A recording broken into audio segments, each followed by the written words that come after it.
Apapun isu yang teman-teman angkat dan gagasan kreatif yang teman-teman buat, pastikan dan usahakan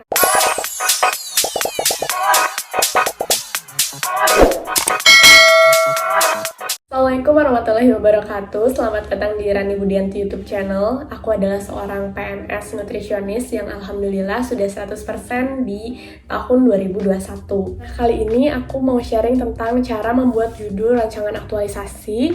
Jadi di dalam video ini kita bakalan bahas dari mana sih datangnya judul rancangan aktualisasi, kemudian tips membuat judul rancangan aktualisasi, dan di akhir video untuk teman-teman yang profesi atau jabatannya sama dengan aku bakalan ngasih referensi judul untuk rancangan aktualisasi.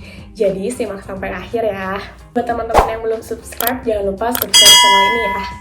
Tahapan untuk Latsar ini yang aku jalani tahun lalu berawal dari emosi, kemudian dilanjutkan ke distant learning, kemudian dilanjutkan ke habituasi atau aktualisasi, dan diakhiri dengan klasikal. Rancangan aktualisasi ini ada di tahapan distant learning. Jadi sebelum kita habituasi atau aktualisasi, sudah harus menyiapkan rancangan aktualisasi yang beda-beda sih tiap orang gitu, yang tiap orang membawa judulnya masing-masing.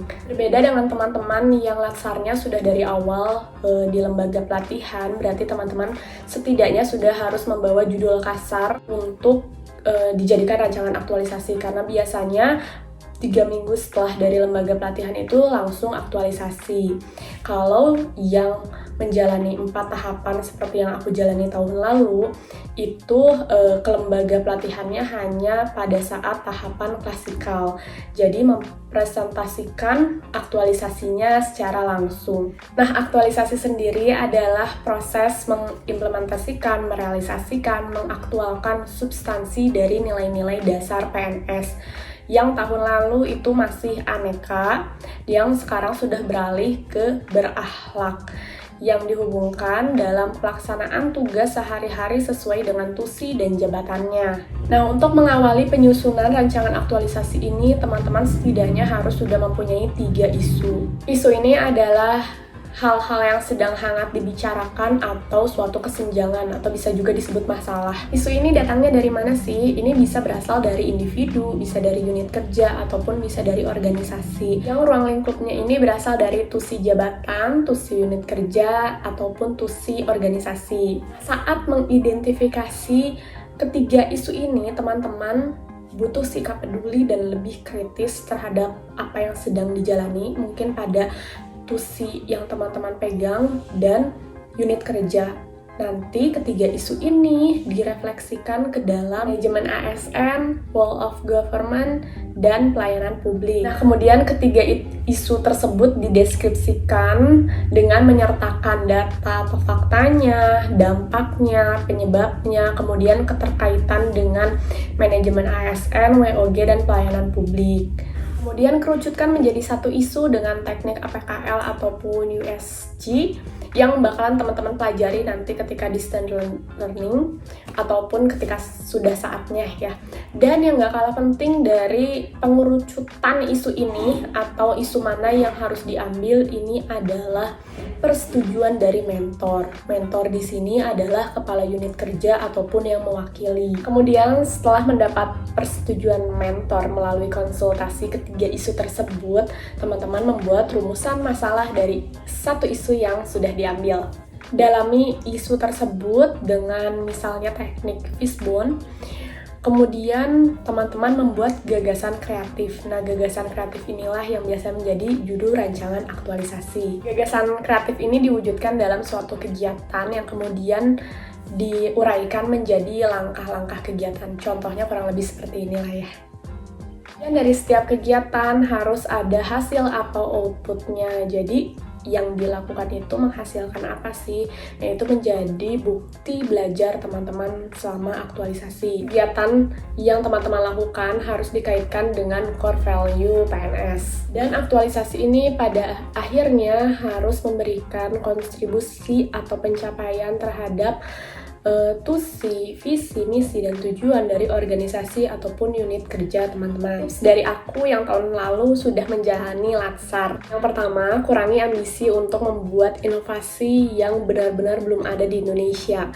Mungkin boleh, tapi sesuaikan dengan waktunya. Mengingat waktu Latsar ini singkat, jadi sebisa mungkin teman-teman meng-ATM laporan aktualisasi yang sudah ada buat menjadi lebih baik dan versi teman-teman. Buat rancangan aktualisasi yang sesuai dengan keseharian ataupun rutinitas dari tusi teman-teman sendiri, agar meringankan masa habituasi teman-teman. Kalau misalnya judulnya bertolak belakang, itu biasanya akan menambah tenaga dan pikiran teman-teman pada saat masa habituasi, karena rutinitas harus tetap berjalan dan laporan aktualisasi juga harus tetap berjalan. Buatlah rancangan aktualisasi yang simple dan sederhana dengan mengoptimalkan hal-hal yang sudah ada di unit kerja. Misalnya nih, di unit kerja udah ada SOP, tapi realisasinya belum berjalan 100%. Nah, dari situ teman-teman bisa cari gagasan kreatif gimana caranya untuk menunjang realisasinya agar 100%. Minimalisir keterlibatan banyak pihak dan penggunaan anggaran. Jadi kalau misalnya banyak pihak, terlalu banyak yang dikonfirmasi. Jadi sewajarnya aja keterlibatan banyak pihaknya. Juga anggaran, waktu tahun lalu sih aku disarankan untuk 0 anggarannya gitu. Mungkin kalaupun ada itu yang ringan. Lupa untuk minta saran sama senior-senior di unit kerja. Walaupun kamu udah punya isu sendiri nih, tapi tetap sih chit-chat sama senior tentang judul Latsar ini penting.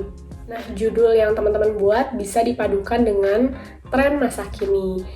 Yang misalnya nih laporannya masih manual, masa kini kan udah zamannya digitalisasi ya atau online. Nah, itu bisa dipadukan, jadi mempermudah tusi teman-teman juga untuk kedepannya dan bisa digunakan berkepanjangan. Apapun isu yang teman-teman angkat dan gagasan kreatif yang teman-teman buat, pastikan dan usahakan selesai dalam waktu 1 bulan. Jadi dalam waktu 1 bulan ini harus sudah memperlihatkan hasil. Oke teman-teman, untuk referensi judul rancangan aktualisasi untuk teman-teman nutrisionis, aku sematkan linknya di deskripsi box. Teman-teman bisa akses di Google Drive ini. Dan kalaupun merasa kurang referensinya, teman-teman bisa cari di sini. Aku biasanya cari di sini. Jadi boleh teman-teman juga cari di situ. Untuk nutrisionis puskesmas dan rumah sakit juga ada di link di deskripsi box gitu. Ataupun kalau kurang, teman-teman bisa cari lagi di sini. Untuk teman-teman yang sedang menjalani Latsar di tahapan sebelum rancangan aktualisasi ataupun yang sudah merancang aktualisasinya, semangat, sebentar lagi berlalu.